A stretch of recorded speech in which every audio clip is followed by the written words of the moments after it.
and welcome back to another video on the channel. Today we're back on GT Sport and we're back with the FIA Nations round number 1. It's season number 3, the most important season so far. Obviously seasons 1 and 2 were pretty much irrelevant. It was just to get you your S license, because without that S license you really can't enter any of the top races, the top 24 races. You can see this was my main qualifying laps on the session after pitting. Lap 1 of the qualifying session, not great at 23.8, and I compromised my entry into the obviously turn 1 on my final run with the tyres. Not the best start. Obviously I didn't get a good lap in on my first run on qualifying, which meant I had to do a two lap run on my final stint on the fresh tyres, which wasn't ideal. But I was on an okay lap so far, and not particularly amazing. You can see they're going through the splits a little bit behind my overlap. Even though the delta was telling me I was up, I was actually behind by a tenth at this point. I hadn't really hooked the lap up. Obviously turn 1 compromised my lap slightly, not coming in from the proper angle, but managed to bring it back a bit at that stage. You can see pretty much dead on level with the previous lap.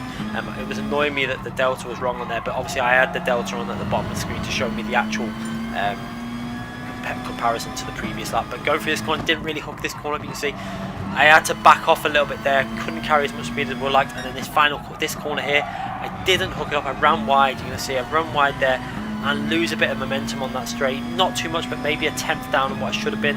And then the final corner, I didn't manage to carry very good speed through. You can see down to 88, but there I was about 2-3 miles per hour down on what I would have liked to have been on the exit of the corner. But still managed to improve slightly, but only down to 123.801. Really, I was looking at getting a 23.6 flat in qualifying. I really should have got it on that lap, but obviously compromised my entry on turn 1, because obviously doing the 2 laps on the final stint kind of messed it up a bit, and there was at least two attempts available for me if I'd just done a cleaner lap.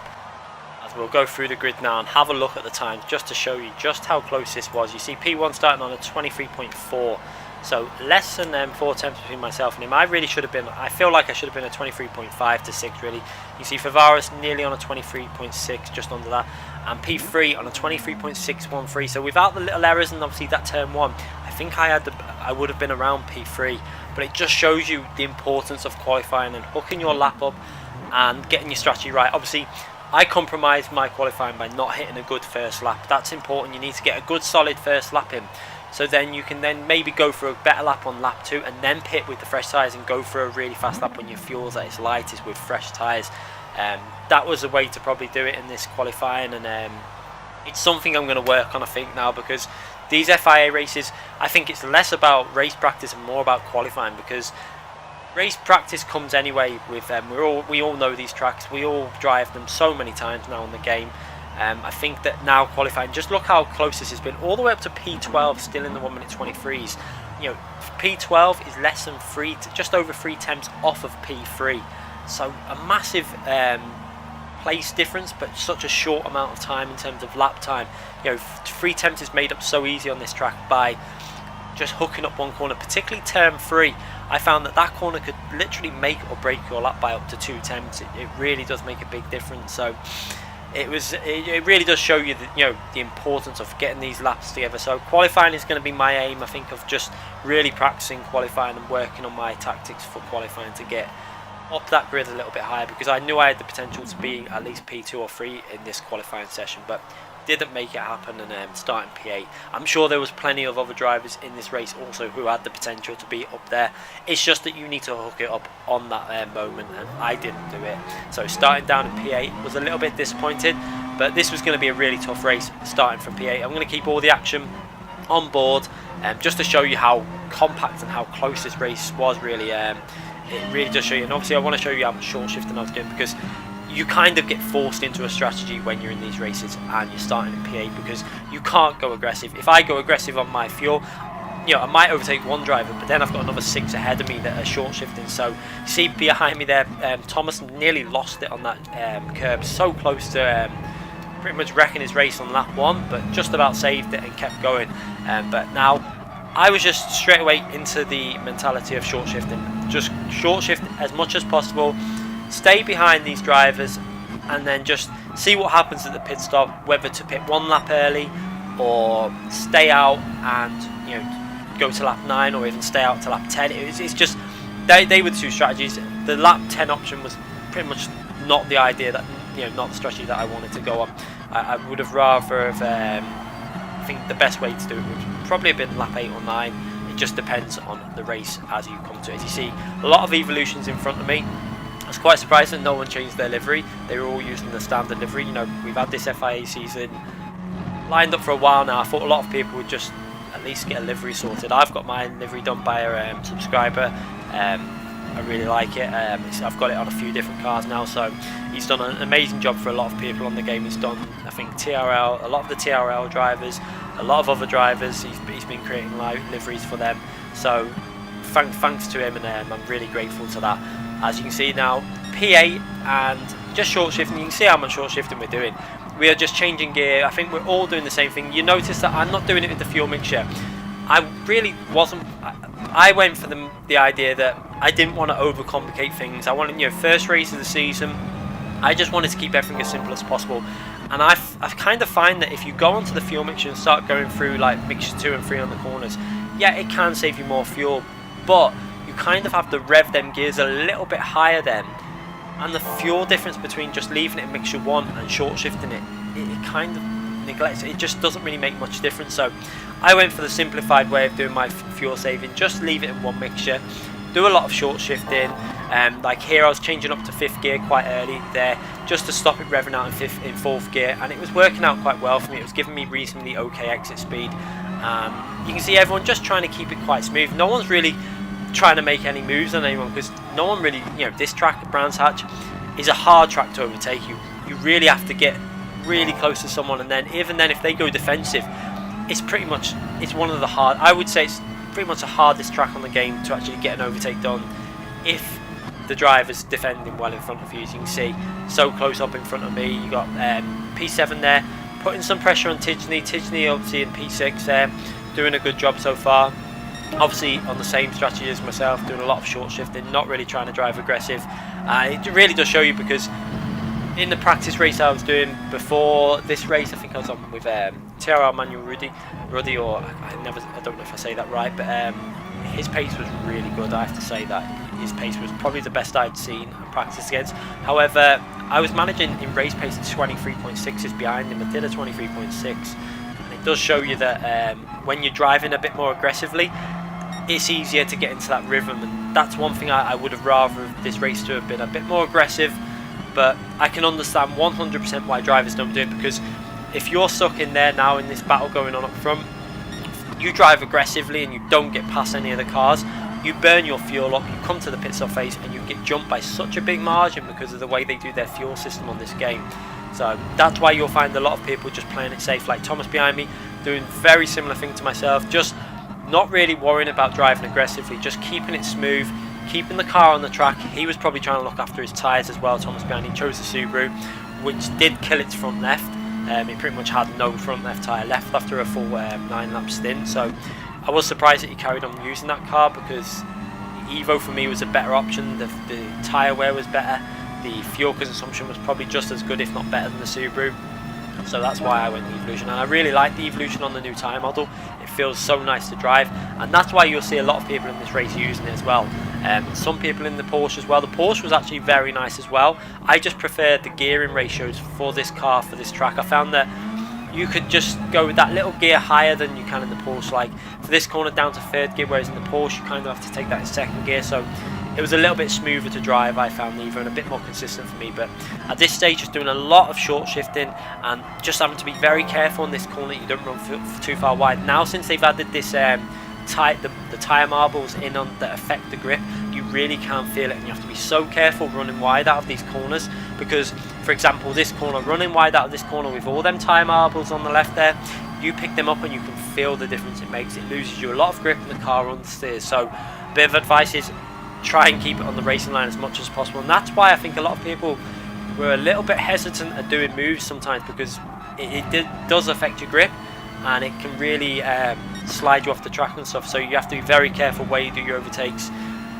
Just be cautious. As you can see, staying very static. Look how close this is. So, and this is showing you the difference. You can see Afo in that Porsche seems to be holding a lot of people up, but he's got the speed down the straights because they've increased the Porsche's straight line speed. Now it's had a 1% power boost, which is giving that Porsche a little bit more go down the straight. I did notice it when I tested it. It's definitely got a little bit more performance now on the straight line speed, and they actually reduced the Evolution's performance down the straight just before the race. So the Evo was really struggling to get past that Porsche. As you can see, the two drivers up ahead, Tijani having a battle there with P7, and has actually lost out. It looks like P7's squeezing wide, and it kind of a fair move. He had the inside line, and now Tijani was a bit compromised. You can see he's going defensive. You could see I was having a little look, but I wasn't going to lunge it up the inside there. It was a bit too risky move. You know, you're probably only going to end up going side by side and both losing time and possibly having contact. So I decided to back out of that and just stick behind Tijani now and just short shift again. You can see doing quite aggressive short shifting. I was trying to give myself a situation when we come to the pit stop where I was at least equal to the drivers ahead. I know Tijani's good at fuel saving. I know that he's going to be doing it. It's pretty clear we're all going to be doing fuel saving at this stage. I don't think there was anyone in this top 10 that was probably not doing any form of fuel saving. I think even P1 and P2 are doing quite drastic fuel saving, although they're a little bit further up. Obviously, the advantage of being that little bit further up is you end up driving a little bit cleaner and you're not in these battles that are going on. You can see at the moment it's very compact. One mistake can cost you a lot of time, so you'll find people are taking it quite easy. You can see Afo there pulling a little bit of difference, a gap to himself between P3 and P4, as it's getting a little bit of spread going on, fuel spread now. You can see 5 seconds separation myself and P8 and P1, so still only 5 seconds, but you know, that shows you how close this racing is, because I'm having to do drastic fuel saving in the slipstream, obviously trying to save as much fuel as possible, and we've not lost, I think we've only lost about 1.5 seconds since the start of the race. Obviously when you started in P8 you start a little bit further behind, so the pace isn't that bad at the moment. I've got okay pace considering how much fuel saving I'm doing. The pace is off of what I would have liked from my practice runs. You know, I'd done practice runs with other drivers, and I think even Thomas behind me would have liked the pace to have been a little bit faster from the practice run I did with him. In before that, I think we were doing like late 23s, early 24s race pace with a little bit more aggressive shifting. Now we're about 4 or 5 temps down on that lap, and that's obviously going to affect your rhythm, I think, as well, in terms of, you know, you want to get into a rhythm of pushing on these corners, and I definitely preferred getting into a rhythm like that and driving a bit more aggressively. As you can see, it looks like Thomas behind starting to suffer with a bit of the front left tyre wear issue that car's getting. At the moment in the Evo, to be brutally honest, the car felt really nice and wasn't really having any issues with the tyres. They felt perfect at the moment, so I was fairly happy with how the car's driving. There was no way I was going to go on any other strategy. You can see Thomas seemed to back off on that corner and then darts it off into the pits. I was really surprised at that. I don't think that was a good move. I think it would have been better for him just to put up with that tyre wear and just, you know, stay with as much as he could with the cars in front, because the two-stop just, it wasn't the way to go. And I think quite a few people tried it and they kind of messed with the race pace a bit. You're going to see it further as we get further in the race. It was not the right way to go. It was only going to lose your time. But you can see there up front, look how close this is getting now. You can see Afo's actually pulled away a bit where he's broke the slipstream off the driver behind. And it seems that Porsche at the front there, in front of them, GTA Matty's really starting to struggle and it's holding everyone up now. You can see it's getting really close, it's getting really compact, and it's really starting to affect the speed that we can drive now. I think the Porsche was a little bit worse on its tyres than other cars, although Favaros there in P2 seemed to be coping okay. And I did drive it and it seemed reasonably okay. I think by lap 7, the end of lap 7, start of lap 8, it was a little bit worse than the Evo, but it wasn't as bad as the Subaru in terms of its like front left. The Subaru got massive understeer on that front left, but this Porsche was still drivable. It's just that it probably wasn't as fast as some of the, you know, the Evo. But you can see Afo up ahead doing okay in the Porsche also. So there was obviously, it was just a case of how you drive the car and how your ability to cope with that tyre wear. But you can see myself, Tijani, trying to just save fuel, and I think P6 was doing it as well, probably doing drastic fuel saving. I think I possibly should have gone into the fuel mixture. You see, I did change to the fuel mixture because I was going to start using fuel mixture 2 just to try and save a bit more fuel, but I really wasn't sure whether it was going to be a good idea. So while it was going okay for me and everything was smooth, I decided to just stay in fuel mixture 1 and short shift it and just hope that I was going to have a reasonably similar amount of fuel to other drivers as we go through to the pit stop phase. At this point I decided that I'm going to go for a pit stop on lap 8 and do the longer stint. As you can see, GTA Matty runs wide and clips into the barrier and loses quite a lot of time. He outbrakes himself. It looked like he was having a battle with the Porsche, and I think he's got onto the dirty side of the track, and then it's just basically took him off and he's hit the barrier. and not much he could do there. It's one of the risks you do if trying to make a move, and that's why I think a lot of people are very hesitant about getting offline and making any real drastic moves. You can see I was trying to keep it on the racing line as much as possible, because if you do go wide, you run the risk of just getting massive understeer, and it really did build the the dirty side on this track was getting quite bad. Obviously 20 cars in this race, all driving around fairly aggressively. It seemed to be building it up quite fast. I don't know if there is a rate difference between how it builds up or whether it's just predetermined. I'm not too sure, but you can see myself and Tidgney decided to pit. Also the driver behind me pitting. Let's have a little look as we go in the pits, and we've all got very similar fuel levels, not much different. I think 1% difference there. And TX3, the TX3 driver also pitting there with a little bit more fuel, but not too much more. Putting the fuel in, going all the way. I got in a little bit more fuel in, but not too much more, just enough to give it a little bit more on a few laps. Maybe I should have not done that and just undercut it a bit more, just so I was a little bit further up. But looking at it, I probably made an okay decision, because it looked like Tidgney, who's come out a little bit in front of me, I was expecting to come out pretty much identical, and we had pretty much identical fuel. Maybe he didn't put as much in as me. I think we'll get to that further on in the race. There was an issue with Tidgney's pit stop, which was quite funny, but I wouldn't like to have happened to myself. But P14 there hasn't pitted yet, and you can see Tidgney's now caught up behind him, so there's no point me driving too aggressively. I'm going to drive a little bit more aggressively, but you can see I'm still going to do fairly early shifts, because I want to obviously catch up to them, but I don't want to burn my fuel away, because I've got to make sure my fuel lasts to the end. I want to get to the end of lap 18 obviously without running out of fuel. But P14 hasn't pitted yet, and he's holding people up. You can see the TX3 driver actually managed to jump him, so he must have underfueled a bit. Also because he only went in the pits with 1 or 2% more fuel than myself, and he was behind me, so he's definitely not put the same amount of fuel as myself in that car. And you can see all the leaders pitting, so they have definitely used more fuel than myself and Tidgney. You can see pitting with 22, 29.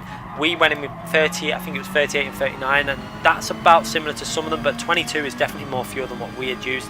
So we were doing a little bit better on the fuel than some of the leading drivers. As you can see there, P7 just comes out right in front of Tidgney. That was so close, nearly got the undercut on him, and that was pretty much caused by the driver who hadn't pitted. Without that, he would have got ahead there, and that could have made a massive difference. You see Afo there clearly didn't have as much fuel, because look how much we've gained back on Afo now, and this has really got interesting. You can see the leaders are only a little bit further up, so we had done much better fuel saving.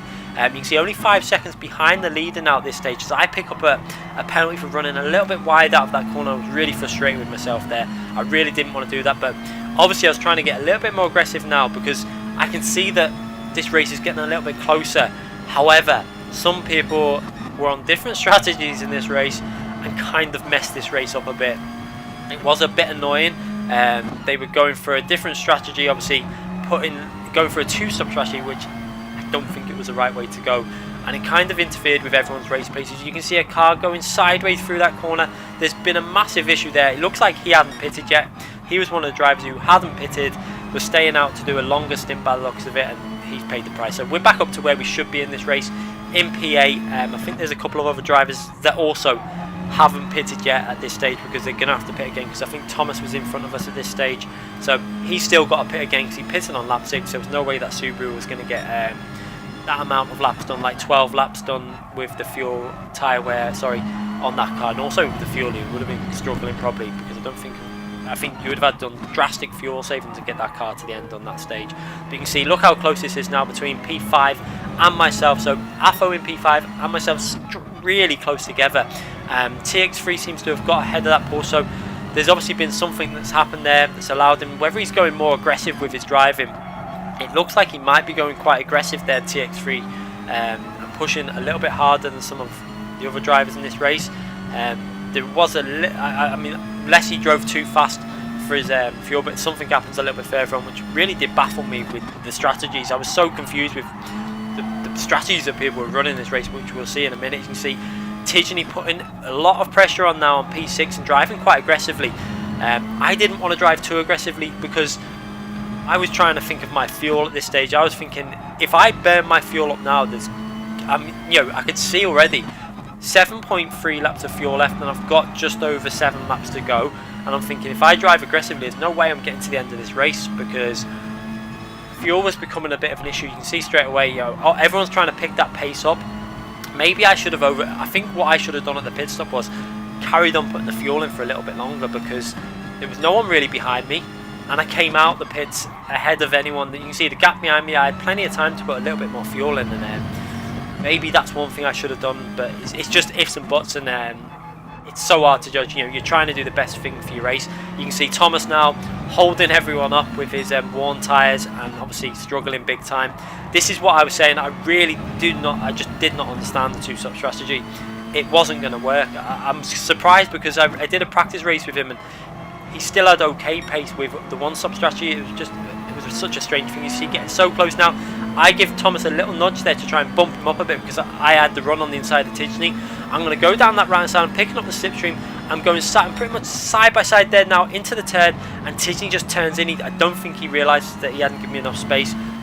Luckily, I backed off before I kind of sensed that there was going to something happen there, so I kind of lifted a bit, and there was a bit of contact, and it was lucky that Tidgney didn't get run off wide there. He got away with that, but luckily I didn't pick up a penalty as well, which was grateful, because I was just on the inside, just hoping to go side by side with Tidgney. I think he didn't want to run onto the dirty stuff on the off the line, because obviously the understeer that builds up, he could have ran wide, so that might be why he just turned in a little bit more than he should have done.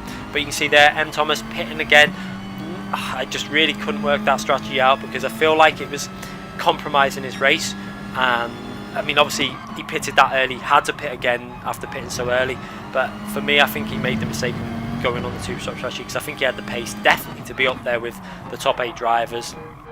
But you can see now just how much time we've lost through that little bit of battling. See, Afo now putting a lot of pressure on the TX3 driver in the Evolution.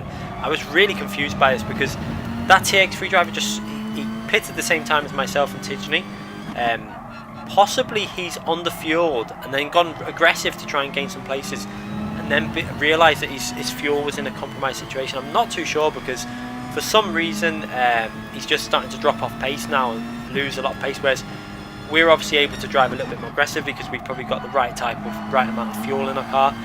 Apart from Tidgney in front, which we're going to show what happens to Tidgney. It's really unfortunate. I'm not too sure what's happened. Whether he must have put a similar amount of fuel into myself. He went in with the same, pretty much identical fuel to me. He actually had 1% more.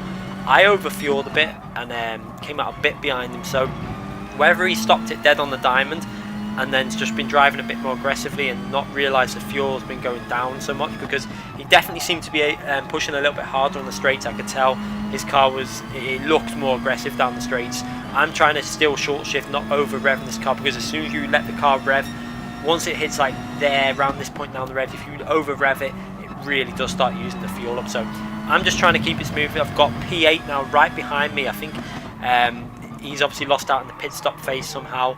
As you can see, that Porsche right behind me obviously didn't save as much fuel as the Evo, so I've got to hold off him and just still concentrate on trying to keep my pace. You can see we're starting to lose time now, as Afo's managed to get past that Evolution, and as you can see now also P4 gets past him as the Evolution runs wide onto the dirty side of the track, and he's definitely struggling, because look how much we're gaining on him. Starting to close in on him quite drastically, and it does show you that something. I really don't understand what was wrong with his car. Whether he didn't change his tyres, or something. Whether he's forgot to change his tyres in the pits. I really have no idea what's happened, because he's struggling quite drastically. You can see, but what doesn't really make sense is that when he came out the pits, he had really good pace. So for me, he must have had new tyres on, because he wouldn't have been able to put the pace he did on his outlap without having new tyres on. It's just such a strange thing. I can't work out, because look how close Tidgney is to him now. We've gained about 2 seconds on him in a few laps. He's just really struggling with the car, whether he's just having a bad few laps. I really couldn't work it out. But now Tidgney's getting held up by the TX3 driver, and now I can start closing in on them, because obviously the hard thing for me now, you can see I'm going over the line with 3.8 laps of fuel left, and I've got 4 laps to go. So I knew at this point now I needed to start doing some fuels, looking after my fuel, because I was using too much fuel. As they're going side by side on the corner in front, but the TX3 driver is going to fight that position. He holds on to it and keeps P5. So for some reason he's really struggling at this stage, and now I've caught right up to Tidgney, and I've got to just use their slipstream really to save some fuel, because my fuel is becoming very compromised at this stage, and I was aware of that. And I think Tidgeney's mistake was possibly he wasn't looking at his fuel, because I think he was doing very similar to me, using a bit too much fuel than we should have been, and he's probably just gone for that move there. He managed to get past me. Looks like the TX3 driver let him go and then kind of bumped into him. I was hoping he would let me go. He didn't, so I had a little look down on the inside expecting him to let me go. He didn't. But when I went back and looked on the replay, he let past Afo, he let past another driver, and he kind of let past Tidgeney, but he wasn't letting myself pass. And I was starting to get a little bit frustrated now, and I'm getting a bit scruffy. You can see a massive moment which loses me time, because I'm getting frustrated because I wanted to get past this driver up end. I'm getting really, you can see how scruffy my driving's gone there.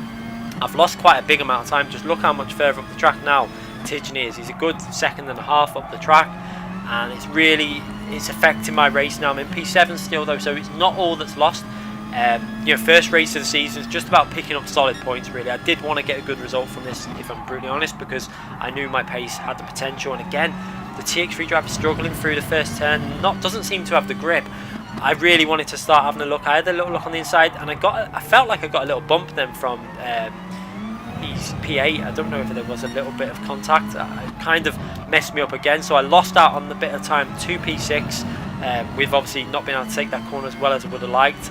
But again, closing straight back up to TX3 driver, having a little look now, and again I was expecting him just to let me pass somewhere, but he wasn't going to do that. I don't know why. I really did, he let other people pass, but he just wasn't letting me pass. It's probably because I wasn't getting close enough, because every time I did, I either got tapped from behind or I made a mistake myself. So that's possibly why he didn't do it. And I'm going to show you why obviously he's struggling. It's because either his tyres were gone or he hadn't put enough fuel in, because he's now going to pit on this lap, I think it is, which was so strange. He pitted on the same lap as myself and Tidgeney, so why would you then pit again on lap 16? It really was a baffling situation. I couldn't work it out, because the Evolution could easily get through 10 laps on the tyres. I mean, they did start going a bit on lap 10, but it was just so strange that he had to pit. He's gone in the pits there, either fuel related or tyre related, I do not know. Either way, he looked like he was struggling, but now the gap to myself and Tidgeney is nearly 2 seconds, so you can see how much I've lost in that. And Tidgeney, we both lost so much during that. You can see 11 seconds behind the leaders. Lost about 4 or 5 seconds just in them few laps of being stuck behind M. Thomas and the TX3 driver. So a bit frustrating. Obviously people on different strategies interfering with the races, and not much they could do. They've got the right to go on them strategies. I just think it was the wrong strategy to go on. It might work in other splits, but in the top split I just could not see that strategy working at all. There was no way in my mind that it was going to work, and now I've got to hold off that Porsche for 2 laps, and my fuel is quite close to being compromised. You can see how close it is. I'm on 1.4 laps already. I've got over 1.5 laps to go, so I've got to try and short shift as much as possible, but make sure that Porsche can't get past me. I think also that the Porsche behind me had obviously had done 1 lap less on his tyres, so his tyres are in better condition than mine.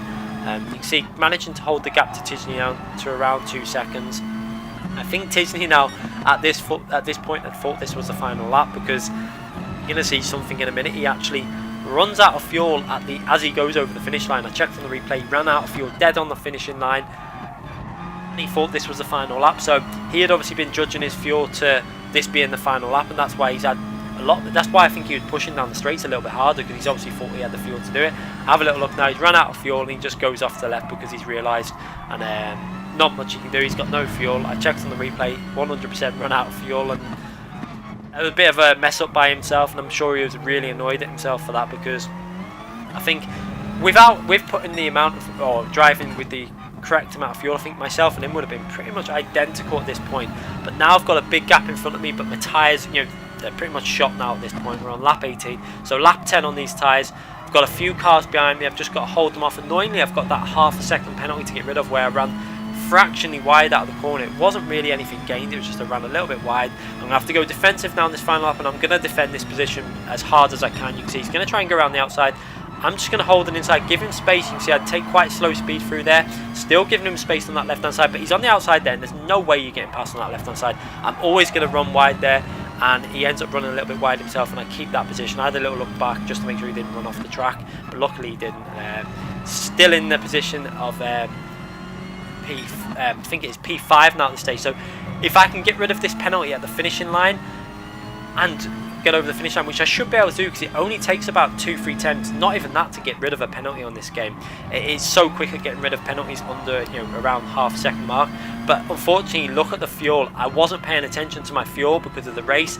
I've ran out of fuel before the finishing line, and the penalty wasn't disappearing. I had to brake a little bit to get rid of the penalty, and I end up losing 2 places on the finishing line. So really frustrated with that, because without that, I obviously would have got P5 and quite a lot more points, because I think I ended up with just under 2,000 points, which we'll have a look in a minute. This was the situation. Now this is pretty much the only highlight to show in the race, really, was myself and Tichney, where I've got the inside line and I've got a slipstream. You can see my car gaining.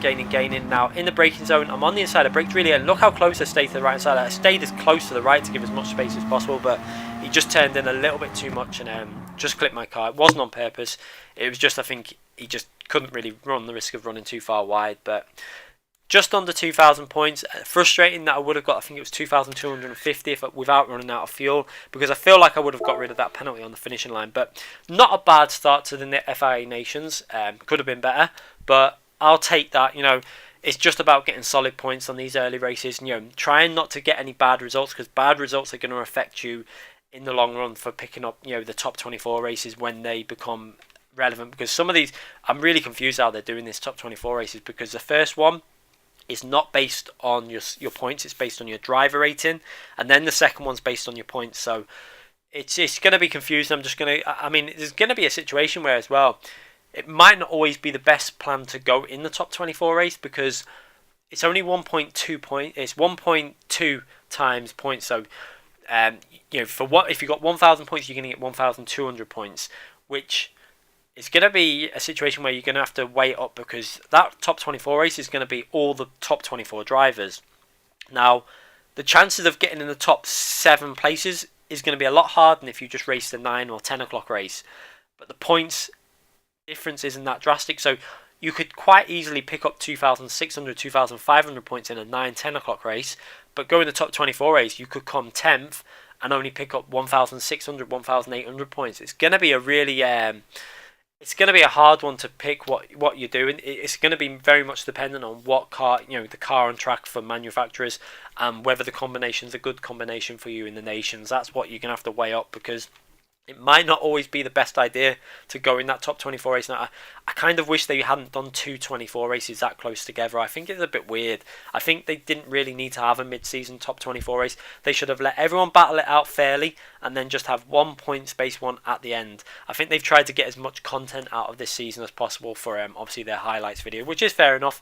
It'll make it enjoyable to watch, but I think I would have rather they kept the season a little bit fairer. But anyway, hope you enjoyed that video.